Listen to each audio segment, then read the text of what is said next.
Liverpool is already playing beautiful football. It seems Wirtz has completely changed their attacking dynamics with a single preseason match.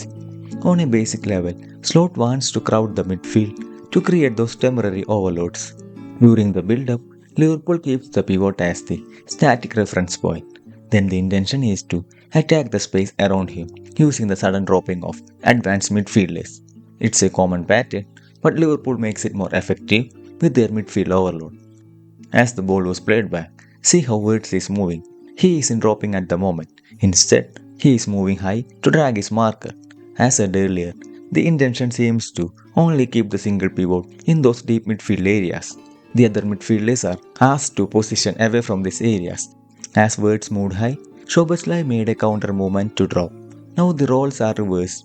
The advanced midfielder becomes the deep dictator, and the deep midfielder moves away to create an open lane for him. See how this subtle movement dragged the opposition midfielder to open the passing lane to Wirtz. Just 3 seconds ago, these two players were making that counter movement, and now it's the same duo that's combining together to bypass the press. With a single pass, Liverpool is attacking an exposed backlane, and now they turn into their typical direct attack with a midfield runner crashing the box. These patterns are repeated to utilize their midfield overload. Here again, it's the pivot becoming the reference point and the advanced midfielder acting as the dropper in the half space. The fullbacks aren't strictly asked to stay wide, rather, they move inside to help execute those tight space combinations. As they couldn't progress further, they reset to their middle third shape. Things get more interesting with the use of Wirtz in central areas. It's a normal 2-1 base at the back, and ahead of the pivot, we can see Wirtz and two half space occupiers. Slot wants the half space to be strictly occupied, and one intention behind that positional idea is to relieve Wirtz of any positional duties. This means Wirtz won't be confined to any particular region, as he can operate with more freedom. Here Szoboszlai and Elliott become the half space occupiers, and Wirtz does his typical midfield magic to beat the press and penetrate the defense. Wirtz is mostly acting as a false 9 when in the middle third.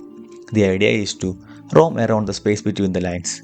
The 4-man midfield is always a headache for the opposition. Here Szoboszlai is free because Elliott is already pinning the right midfielder. To make things more unpredictable, Liverpool can use Wirtz as an additional option. So by having a false 9 similar to the role Firmino did under Klopp, Liverpool is making their ball progression effective and easy on the ice. It naturally attracts the opposition central and frees up the wide regions. Obviously, the opposition will react by shifting their blocks. This will create those temporary pockets for Wirtz to operate, and it opens potential combination possibilities. After a few passes, the ball is at the center, and here again, notice how Wirtz is making his impact. He was on the right a few seconds earlier, and now he drifted central in that space between the lines. See how frustrated the midfielder is, as Wirtz effortlessly moved in his blind side to connect the attack. Wirtz did the same blindside movement against the same midfielder seconds earlier.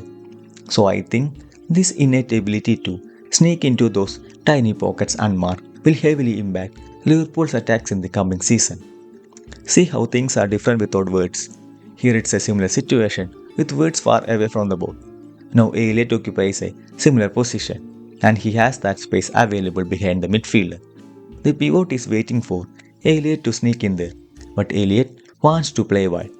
See how the pivot is not happy with his positioning and is even asking him to move there.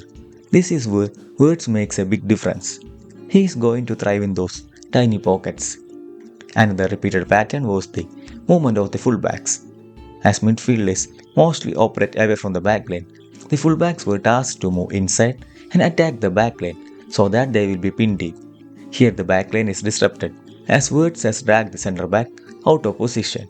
Since there is no central presence, the left back immediately moved inside to become that temporary central forward. It was interesting to see someone like Robertson occupying those central positions. This idea even created a big chance. Here again, there is no central occupation, so Robertson moves inside.